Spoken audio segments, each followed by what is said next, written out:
ಕ್ರಿಮಿನಲ್ಗಳ crime ಲೋಕಕ್ಕೆ ಸ್ವಾಗತ. ನಾನು ಸ್ವಾಮಿ ಮುತ್ತು. ಎಸ್, ಅವಳು ಹೆಣ್ಣು ಕುಲಕ್ಕೆ ಕಂಟಕವಾಗಿರೋ ಮಹಾಪಾತಕಿ. ಮದುವೆಯಾಗಿ ಮುತ್ತಿನಂತ ಗಂಡ, ಮುದ್ದಾದ ಗಂಡು ಮಕ್ಕಳಿದ್ರು.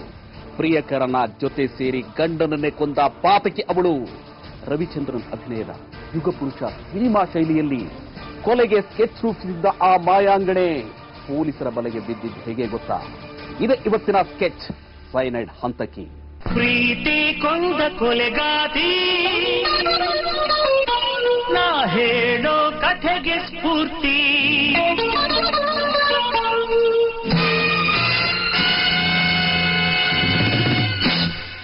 ಕೇಳಿ ಪ್ರೇಮಿಗಳೇ, ಒಬ್ಬಳು ಸುಂದರಿ ಇದ್ದಳು.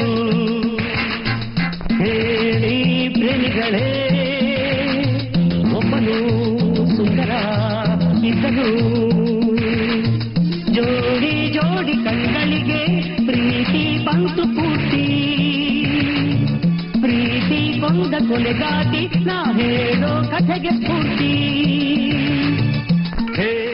ಎಸ್, ರವಿಚಂದ್ರನ್ ಅಭಿನಯದ ಯುಗ ಪುರುಷ ಸಿನಿಮಾ ದಾಖಲೆ ಬರೆದಿತ್ತು. ಕತೆ, ಚಿತ್ರಕಥೆ, ಸಾಹಿತ್ಯ, ಸಂಗೀತದ ಮೂಲಕ ಪ್ರೇಕ್ಷಕರ ಹೃದಯ ಗೆದ್ದಿದ್ದ ಆ ಸಿನಿಮಾ ಇವತ್ತಿಗೂ ಕೂಡ ಹಜರಾಮರ. ಜೋಡಿ ಜೋಡಿ ಕಣ್ಗಳಿಗೆ ಪ್ರೀತಿ ಬಂತು ಪೂರ್ತಿ. ಪ್ರೀತಿ ಕೊಂದ ಕೊಲೆಗಾತಿ, ನಾ ಹೇಳೋ ಕಥೆಗೆ ಸ್ಫೂರ್ತಿ. ಕೇಳಿ ಪ್ರೇಮಿಗಳೇ, ಒಬ್ಬಳು ಸುಂದರಿ ಇದ್ದಳು. ಯುಗಪುರುಷ ಸಿನಿಮಾದಲ್ಲಿ ಒಂದು ದೃಶ್ಯ, ಒಂದೊಂದು ಹಾಡು ಕೇಳುಗರನ್ನ, ನೋಡುಗರನ್ನ ತುಂಬಾನೇ ಇಂಪ್ರೆಸ್ ಮಾಡಿತ್ತು. ಆದ್ರೆ ಆ ಸಿನಿಮಾದ ಒಂದು ದೃಶ್ಯ ಇವತ್ತಿಗೂ ಮರೆಯೋಕ್ಕಾಗಲ್ಲ.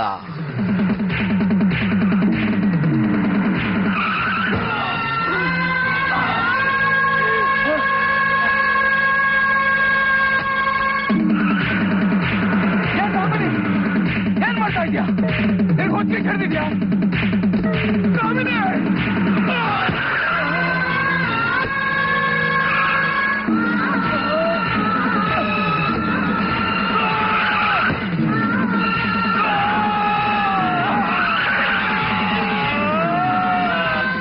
ನೀವು ನೋಡೋ ಈ ಆಕ್ಸಿಡೆಂಟ್ ದೃಶ್ಯ ನಾವ್ ಹೇಳೋ ಕತೆಗೆ same to same, scene to scene ಇಲ್ದೇ ಇದ್ರು ಅದೇ ತರ ಹೋಲಿಕೆ ಆಗೋ ಕತೆ ಹೇಳ್ತೀವಿ.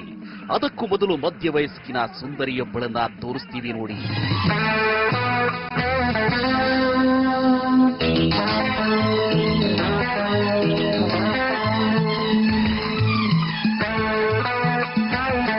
ಈಕೆ ಹೆಸರು ನಾಗಜ್ಯೋತಿ. ತಮಿಳುನಾಡಿನ ಕರಿಮಂಗಳಂ ನಿವಾಸಿ. 13 ವರ್ಷಗಳ ಹಿಂದೆ ಬೆಂಗಳೂರಿನ ಕೆಂಗೇರಿ ಉಪನಗರದ ರೈಲ್ವೆ ಪ್ಯಾರಲಲ್ ರಸ್ತೆಯಲ್ಲಿ ವಾಸ ಮಾಡ್ತಿದ್ದ ರವಿಕುಮಾರ್ ಜೊತೆ ಮದುವೆಯಾಗಿದ್ದಾಳೆ.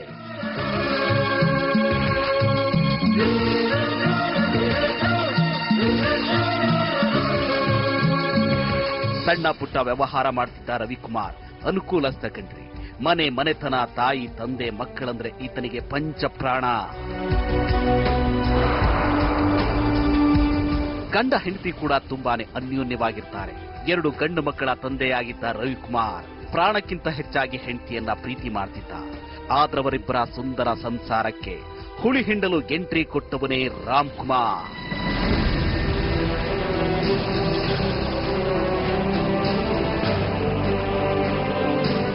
ರಾಮ್ಕುಮಾರ್ ಕೂಡ ನಾಗಜ್ಯೋತಿಯ ಊರಿನವನೇ. ಮೆಡಿಕಲ್ ವಿಷಯದಲ್ಲಿ ತುಂಬಾ ಬ್ರಿಲಿಯಂಟ್ ಆಗಿದ್ದ ಈತ ಈಕೆ ಜೊತೆ ಸೇರಿ ಅವಳ ಗಂಡನನ್ನ ಕೊಂದು ಪೊಲೀಸರ ಅತಿಥಿಯಾಗಿದ್ದಾನೆ.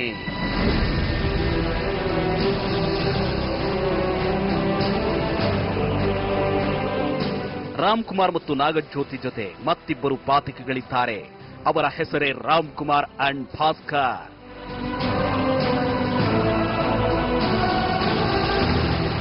ಈ ರಾಮ್ಕುಮಾರ್ ಮತ್ತು ಭಾಸ್ಕರ್ ರಾಮ್ಕುಮಾರ್ನ ಸ್ನೇಹಿತರು. ರವಿಕುಮಾರ್ ಕೊಲೆ ಪ್ರಕರಣದಲ್ಲಿ ಇವರು ಕೂಡ ಭಾಗಿಯಾಗಿದ್ದಾರೆ.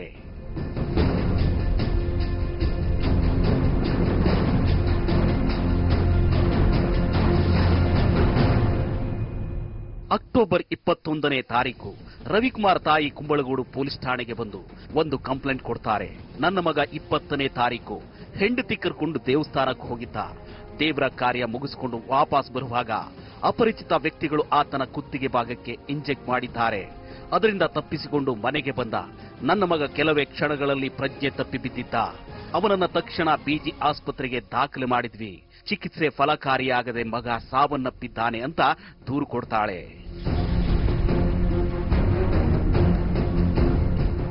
ಇಂದಿನ ದಿನ ಅಂದರೆ 20ನೇ ತಾರೀಕು ಸಂಜೆ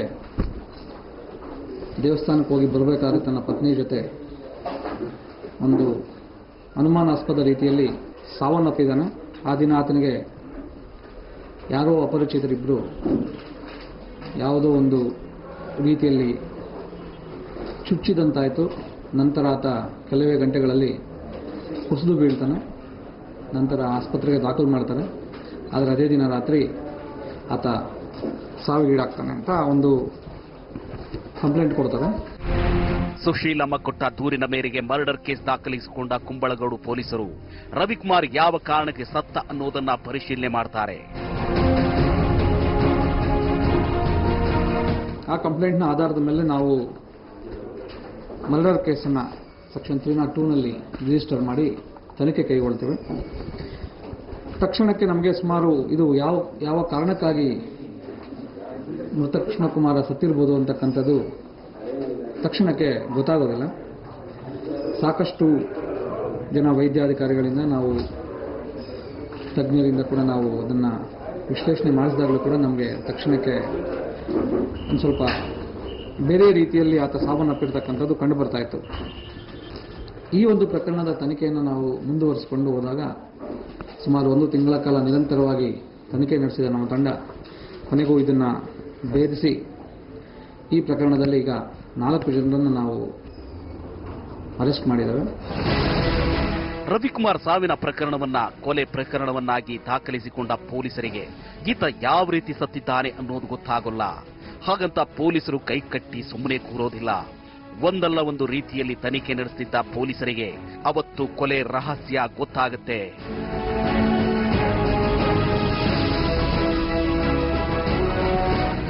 ಆತ ದೇವಸ್ಥಾನದಿಂದ ಬರುವ ಸಮಯದಲ್ಲಿ ಆರೋಪಿಗಳಿಬ್ಬರು ಕೂಡ ಮೃತನಿಗೆ ಒಂದು ಸೋಡಿಯಂ ಸೈನೈಡನ್ನು ಇಂಜೆಕ್ಟ್ ಮಾಡಿರತಕ್ಕಂಥದ್ದು ನಮಗೆ ತಿಳಿದು ಬಂತು. ಇದುವರೆಗೂ ಆರೋಪಿಗಳು ಕೂಡ ಅದನ್ನು ಒಪ್ಕೊಂಡಿದ್ದಾರೆ. ನಾವು ಕೊಲಾಬರೇಟ್ ಮಾಡಿದ್ದೇವೆ.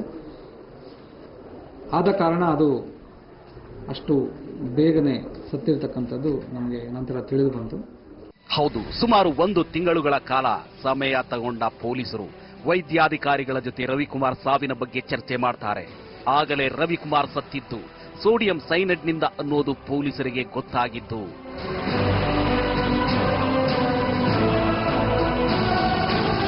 ಹಾಗಾದರೆ ರವಿಕುಮಾರ್ನನ್ನ ಕೊಂದವರು ಯಾರು, ಯಾವ ಕಾರಣಕ್ಕವನನ್ನ ಕೊಂದು ಮುಗಿಸಿದ್ರು ಅನ್ನೋದನ್ನ ತನಿಖೆ ಮಾಡಲು ಹೊರಟ ಪೊಲೀಸರಿಗೆ ಅಲ್ಲಿ ಸಿಕ್ಕಿ ಬಿದ್ದವಳೇ ಈ ನಾಗಜ್ಯೋತಿ.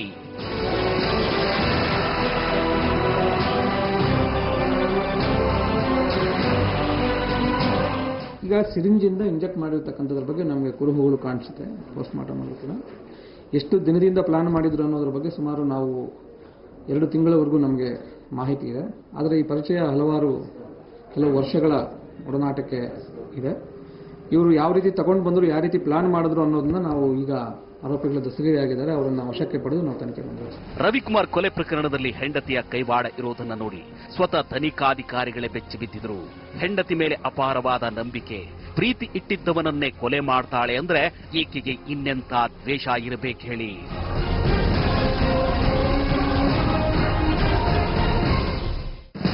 ಹಾಗಾದ್ರೆ ಗಂಡನನ್ನೇ ಹೆಂಡತಿ ಕೊಲೆ ಮಾಡ್ತಿದ್ಯಾಕೆ? ಆ ಕೊಲೆಗೆ ಹೇಗೆಲ್ಲ ಪ್ಲಾನ್ ಮಾಡಿದ್ರು? ಯುಗ ಪುರುಷ ಸಿನಿಮಾಕ್ಕೂ ಇವರು ಮಾಡಿದ ಮಾಸ್ಟರ್ ಪ್ಲಾನ್ಗೂ ಯಾವ ರೀತಿ ಲಿಂಕ್ ಇದೆ ಅನ್ನೋದನ್ನ ಹೇಳ್ತೀವಿ ಸಣ್ಣ ಬ್ರೇಕ್ನ ನಂತರ.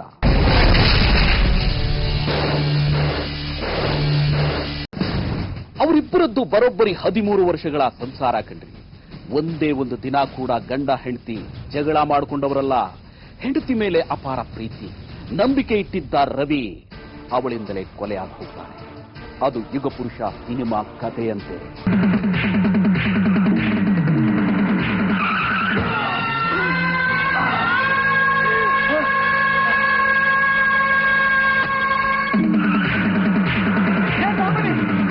ಏನ್ ಮಾಡ್ತಾ ಇದ್ಯಾ?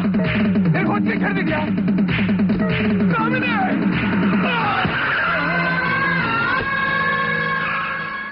ಪದೇ ಪದೇ ಈ ದೃಶ್ಯವನ್ನ ತೋರಿಸಿ ಕುತೂಹಲ ಜಾಸ್ತಿ ಮಾಡ್ತಿದ್ದಾರೆ ಅಂತ ನಿಮಗನಿಸ್ತಿದೆ ಅಲ್ವಾ? ವಿಷಯ ಇದೆ. ವಿಷಯ ಇಲ್ಲದೆ ಈ ದೃಶ್ಯವನ್ನ ತೋರಿಸೋದಿಲ್ಲ. ಆ ವಿಷಯ ಏನು ಅನ್ನೋದನ್ನ ಹೇಳ್ತೀವಿ ಕೇಳಿ.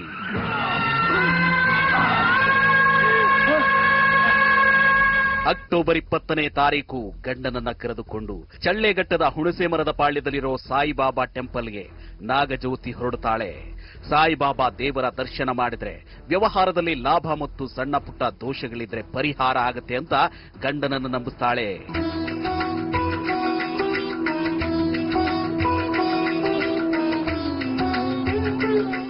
ಹೆಂಡತಿ ಮಾತು ನಂಬಿದ ರವಿಕುಮಾರ ಬೊಲೊರೋ ವಾಹನದಲ್ಲಿ ದೇವಸ್ಥಾನಕ್ಕೆ ಹೊರಟು ದೇವರ ದರ್ಶನ ಪಡೆದು ವಾಪಸ್ ಮನೆಗೆ ಹೊರಡ್ತಾನೆ. ಆದ್ರೆ ಗಂಡ ಹೆಂಡತಿಯನ್ನ ಸ್ಕೋಡೋ ಕಾರಿನಲ್ಲಿದ್ದ ಈ ರಾಮ್ ಕುಮಾರ್ ಮತ್ತು ಆತನ ಸ್ನೇಹಿತರು ಫಾಲೋ ಮಾಡ್ತಿರ್ತಾರೆ.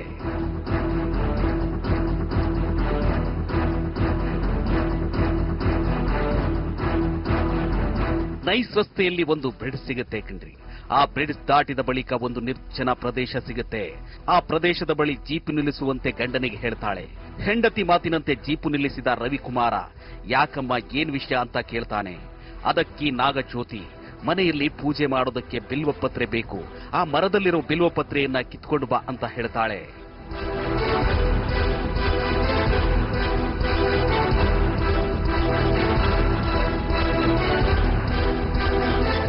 ಹೆಂಡತಿ ಮಾತನ್ನ ನಂಬಿದ ರವಿಕುಮಾರ ಬಿಲ್ವಪತ್ರೆ ಕೇಳೋದಕ್ಕೆ ಮರದ ಬಳಿ ಹೋಗಿ ಬಿಲ್ವಪತ್ರೆಯನ್ನ ಕೇಳುತ್ತಿರ್ತಾನೆ.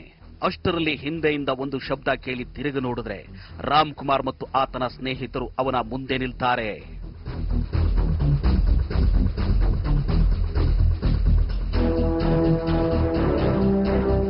ರಾಮ್ ಕುಮಾರ್ ಮತ್ತು ಆತನ ಸ್ನೇಹಿತರನ್ನ ನೋಡಿದ ರವಿಕುಮಾರ ಇವರ್ಯಾರು ನನಗೆ ಪರಿಚಯ ಇಲ್ಲದವರು ಅಂತ ತನ್ನ ಪಾಡಿಗೆ ಬಿಲ್ವಪತ್ರೆ ಕೇಳ್ತಿರ್ತಾನೆ. ಆದ್ರೆ ಪಾಪಿಗಳು ಅವನ ಕುತ್ತಿಗೆಗೆ ಕೈ ಹಾಕಿ ಅವನ ಮೇಲೆ ದಾಳಿ ಮಾಡ್ತಾರೆ. ಜೊತೆಗೆ ಮೊದಲೇ ತಯಾರಿ ಮಾಡಿಕೊಂಡು ಬಂದಿದ್ದ ಸೈನೈಡ್ ಇಂಜೆಕ್ಷನ್ ಅನ್ನ ಅವನ ಕುತ್ತಿಗೆ ಭಾಗಕ್ಕೆ ಚುಚ್ಚುತ್ತಾರೆ. ಸುಮಾರು 10 ಕಡೆ ಅವನ ದೇಹಕ್ಕೆ ಸೈನೈಡ್ ಇಂಜೆಕ್ಷನ್ ಚುಚ್ಚಿದ ಪಾಪಿಗಳು ಅಲ್ಲಿಂದ ಕಾಲ್ಗೆಳ್ತಾರೆ. ನೋವಿನಿಂದಲೇ ಹೆಂಡತಿ ಬಳಿ ಬಂದು ನಡೆದ ಘಟನೆಯ ಬಗ್ಗೆ ವಿವರಿಸ್ತಾನೆ. ಹಾಗೆ ಸ್ಕೋಡಾ ಕಾರಿನ ನಂಬರ್ ನೋಟ್ ಮಾಡ್ಕೋ ಅಂತಾನೆ. ಆದ್ರೆ ನಾಗಜ್ಯೋತಿ ಕಾರಿನ ನಂಬರ್ ಅನ್ನ ತಪ್ಪಾಗಿ ನೋಟ್ ಮಾಡಿಕೊಂಡಿರ್ತಾಳೆ. ಒಬ್ಬ ವ್ಯಕ್ತಿ ಸೈನೈಡ್ ಇಂಜೆಕ್ಷನ್ ಮಾಡಿದ ತಕ್ಷಣವೇ ಸ್ಥಳದಲ್ಲಿ ಸಾವನ್ನಪ್ಪಿ ಬಿಡ್ತಾನೆ. ಆದ್ರೆ ರವಿಕುಮಾರ ಉಸಿರು ಬಿಗಿ ಹಿಡಿದುಕೊಂಡೆ ಕಾರು ಚಲಾಯಿಸಿ ಮನೆಗೆ ಬರ್ತಾನೆ. ತನ್ನ ತಾಯಿಯ ಬಳಿ ನಡೆದ ಘಟನೆಯ ಬಗ್ಗೆ ಸಂಪೂರ್ಣವಾಗಿ ವಿವರಿಸಿ ಮನೆಯಲ್ಲೇ ಕುಸಿದು ಬೀಳ್ತಾನೆ. ಮಗನನ್ನ ಕೆಂಗೇರಿ ಬಳಿ ಇರುವ ಬಿಜಿಎಸ್ ಆಸ್ಪತ್ರೆಗೆ ದಾಖಲು ಮಾಡಿದ ರವಿಕುಮಾರ್ ತಾಯಿ ಪೊಲೀಸರಿಗೆ ದೂರು ಕೊಡ್ತಾಳೆ. ದೂರು ದಾಖಲಿಸಿಕೊಂಡ ಪೊಲೀಸರು ತನಿಖೆ ಶುರು ಮಾಡ್ತಾರೆ.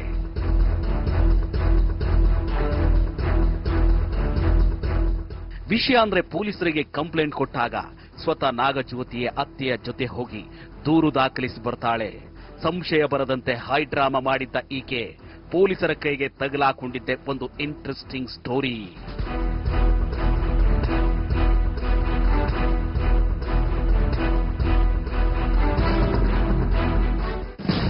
ಹಾಗಾದ್ರೆ ನಾಗಜ್ಯೋತಿ ಪೊಲೀಸರ ಕೈಗೆ ಸಿಕ್ಕಿಬಿದ್ದಿದ್ದು ಹೇಗೆ? ಗಂಡನನ್ನೇ ಕೊಲೆ ಮಾಡಿಸುವುದಕ್ಕೆ ಕಾರಣ ಏನಿದೆ? ರಾಮ್ ಕುಮಾರ್ಗೂ ನಾಗಜ್ಯೋತಿಗೂ ಇರೋ ಸಂಬಂಧ ಏನು? ಆ ಇಂಟ್ರೆಸ್ಟಿಂಗ್ ಸ್ಟೋರಿ ಸಣ್ಣ ಬ್ರೇಕ್ನ ನಂತರ.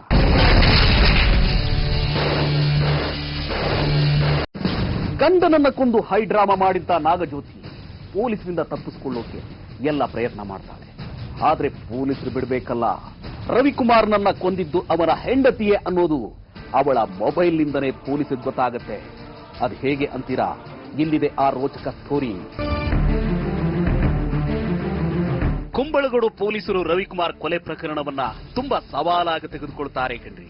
ಸೈನೈಡ್ ಇಂಜೆಕ್ಟ್ ಮಾಡಿ ಕೊಲೆ ಮಾಡಿದ್ದಾರೆ ಅನ್ನೋ ವಿಚಾರವನ್ನ ವೈದ್ಯರು ಹೇಳಿದ್ದೇ ತಡ ಮತ್ತಷ್ಟು ಗಂಭೀರವಾಗಿ ತೆಗೆದುಕೊಂಡ ಪೊಲೀಸರು 1 ತಿಂಗಳ ನಂತರ ಕೊಲೆ ಪಾತಕಿಗಳನ್ನ ಅರೆಸ್ಟ್ ಮಾಡ್ತಾರೆ.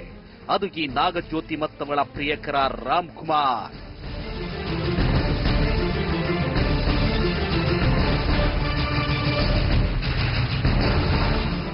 ಪಕ್ಕ ಪ್ಲಾನ್ ಮಾಡಿ ರವಿಕುಮಾರ್ನನ್ನ ಕೊಂದು ಮುಗಿಸಿದ್ರು ಕಣ್ರಿ. ಅದಕ್ಕೆ ಕಾರಣ ನಾಗಜ್ಯೋತಿ ಮತ್ತು ರಾಮ್ ಕುಮಾರ್ ನಡುವೆ ಇದ್ದ ಅನೈತಿಕ ಸಂಬಂಧ.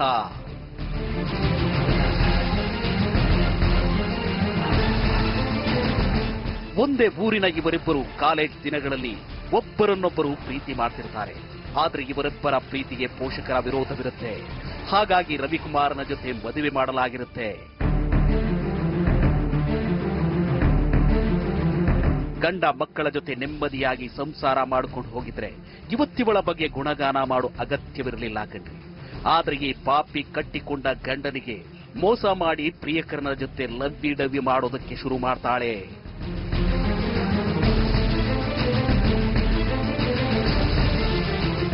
ಮದುವೆಯಾಗಿ ವರ್ಷಗಳ ನಂತರ ಫೇಸ್ಬುಕ್ನಲ್ಲಿ ಹಳೆ ಲವ್ವರನ್ನ ಸಂಪರ್ಕ ಮಾಡಿದ್ದ ನಾಗಜ್ಯೋತಿ ಮತ್ತವನ ಪ್ರೀತಿಗೆ ಮಾರು ಹೋಗ್ತಾಳೆ. ಇನ್ನು ಈ ರಾಮ್ ಕುಮಾರ್ಗೆ ಮದುವೆಯಾಗಿದ್ರು. ನಾಗಜ್ಯೋತಿ ಸಿಕ್ಕಿದ್ದೇ ತಡ ಅವಳ ಗಂಟು ಬೀಳ್ತಾನೆ. ಫೇಸ್ಬುಕ್ನಲ್ಲಿ ವಾಟ್ಸಪ್ನಲ್ಲಿ ಗಂಟೆಗಟ್ಟಲೆ ಚಾಟ್ ಮಾಡ್ತಿದ್ದ ಇವರಿಬ್ರು ಗಂಡನಿಗೆ ಗೊತ್ತಾಗದಂತೆ ಭೇಟಿ ಆಗ್ತಿರ್ತಾರೆ.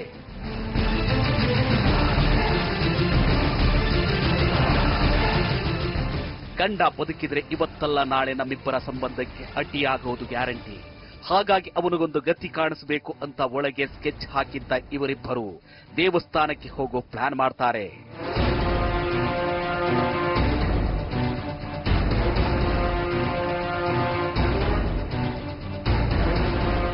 ಸಾಯಿಬಾಬಾ ದೇವರಿಗೂ ಹೋದ್ರೆ ಒಳ್ಳೇದಾಗತ್ತೆ ಅಂತ ಕತೆ ಕಟ್ಟಿದ್ದ ಈಕೆ ಅಕ್ಟೋಬರ್ 20ನೇ ತಾರೀಕು ದೇವಸ್ಥಾನಕ್ಕೆ ಗಂಡನನ್ನ ಹೊರಡಿಸ್ತಾಳೆ. ಹಾಗೆ ರಾಮ್ ಕುಮಾರ್ಗೂ ಫೋನ್ ಮಾಡಿ ತಮ್ಮನ್ನ ಫಾಲೋ ಮಾಡುವಂತೆ ಹೇಳ್ತಾಳೆ.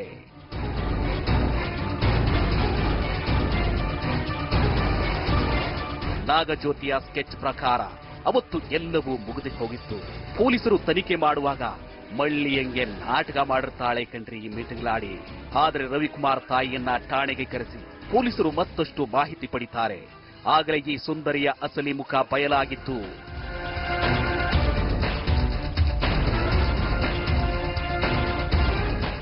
ಸತತ 1 ತಿಂಗಳು ಈ ಪ್ರಕರಣವನ್ನ ತನಿಖೆ ಮಾಡ್ತಿದ್ದ ಪೊಲೀಸರು ನಾಗಜ್ಯೋತಿಯ ಮೊಬೈಲ್ ನಂಬರ್ ಅನ್ನ ಅವಳಿಗೆ ಗೊತ್ತಿಲ್ಲದ ಹಾಗೆ ಟವರ್ ಲೊಕೇಶನ್ ಹಾಕಿ ಚೆಕ್ ಮಾಡ್ತಾರೆ. ಹಾಗೆ ಯಾರ ಬಳಿ ಎಷ್ಟೊತ್ತು ಮಾತನಾಡಿದ್ದಾಳೆ ಅನ್ನೋ ಕಾಲ್ ಲಿಸ್ಟ್ ತೆಗೆದು ಪುನಃ ಅವಳನ್ನ ಠಾಣೆಗೆ ಕರೆದು ವಿಚಾರಣೆ ಮಾಡ್ತಾರೆ. ಆಗಲೇ ಈ ಮಳ್ಳಿ ಮಿಂಚುಳ್ಳಿ ಬಾಯ್ ಬಿಟ್ಟಿತ್ತು.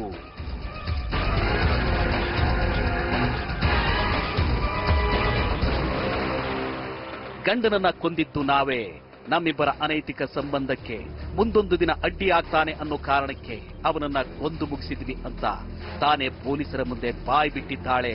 ಅಷ್ಟೇ ಅಲ್ಲ, ರವಿಕುಮಾರ್ನನ್ನ ಕೊಲೆ ಮಾಡೋದಕ್ಕೆ ಹೇಗೆಲ್ಲ ಸಂಚು ರೂಪಿಸಿದ್ರು ಅನ್ನೋದನ್ನ ನೀವೇ ಕೇಳಿ. ಈತ ಸ್ವಲ್ಪ ಯಾರೋ ಆರೋಪಿ ಎವನ್ನ ಯಾವ ರೀತಿ ಗೊತ್ತಾಗದಂಗೆ ಮಾಡಬಹುದು ಅಂತಕ್ಕಂಥದ್ರ ಬಗ್ಗೆ ಸ್ವಲ್ಪ ಎಲ್ಲ ಏನು ಸ್ಕ್ಯಾನ್ ಮಾಡಿದ್ದಾನೆ, ಇಂಟರ್ನೆಟ್ ಅಲ್ಲಿ ಇಲ್ಲಿ ಬ್ರೌಸಿಂಗ್ ಎಲ್ಲ ಮಾಡಿದ್ದಾನೆ ಅಂತ. ಹಾಗಾಗಿ ನಾವು ಈಗ ಯಾಕೆ ಇದನ್ನು ಹೇಳ್ತಾ ಇದ್ದೀವಿ ಅಂತಂದ್ರೆ ಇದು ತುಂಬಾ ಪಾಯ್ಸನಸ್ ಕೆಮಿಕಲ್. ನಿಮಗೆಲ್ಲ ಗೊತ್ತಿರುತ್ತೆ, ಓರಲ್ ಕನ್ಸಂಪ್ಷನ್ ಮಾಡಿದ್ರೆ ವಿತಿನ್ ಸೆಕೆಂಡ್ಸ್ ಮನುಷ್ಯ ಪ್ರಜ್ಞೆ ತಪ್ಪಿದ್ದು ಸತ್ತೋಗ್ತಾನೆ. ಅದು ಈತನಿಗೆ ತಿಳುವಳಿಕೆ ಇದೆ, ಅದೇ ಕಾರಣಕ್ಕೆ ಇದನ್ನ ಉಪಯೋಗಿಸಿದ. ಇಂಥ ಮನೆ ಹಾಳ್ ಐಡಿಯಾ ಮಾಡಿದ್ದಕ್ಕೆ ಇವತ್ತು ಕಂಬಿ ಹಿಂದೆ ಕೂತು ಮುದ್ದೆ ಮುರಿತಿರೋದು. ಪ್ರಿಯಕರನ ಆಸೆಯಿಂದ ಗಂಡನನ್ನ ಕೊಂದ ಈ ಪಾತಕಿಗೆ ಸರಿಯಾದ ಶಿಕ್ಷೆ ಆಗಲಿ ಅನ್ನೋದೇ ನಮ್ಮ ಆಶಯ ಕೂಡ. ಗಂಡನನ್ನ ಕೊಂದ ನಾಗಜ್ಯೋತಿಗೆ ಸರಿಯಾದ ಶಿಕ್ಷೆ ಆಗಲಿ, ಮಗನನ್ನ ಕಳ್ಕೊಂಡ ಆ ತಾಯಿಗೆ ನ್ಯಾಯ ಸಿಗಲಿ ಅಂತ ಹೇಳ್ತಾ ಇವತ್ತಿನ ಎಪಿಸೋಡ್ ಮುಗಿಸ್ತಾ ಇದ್ದೀನಿ. ನಾಳೆ ಮತ್ತೊಂದು ಎಪಿಸೋಡ್ ಒಂದಿಗೆ ನಿಮ್ಮ ಮುಂದೆ ಬರ್ತೀನಿ. ನಮಸ್ಕಾರ.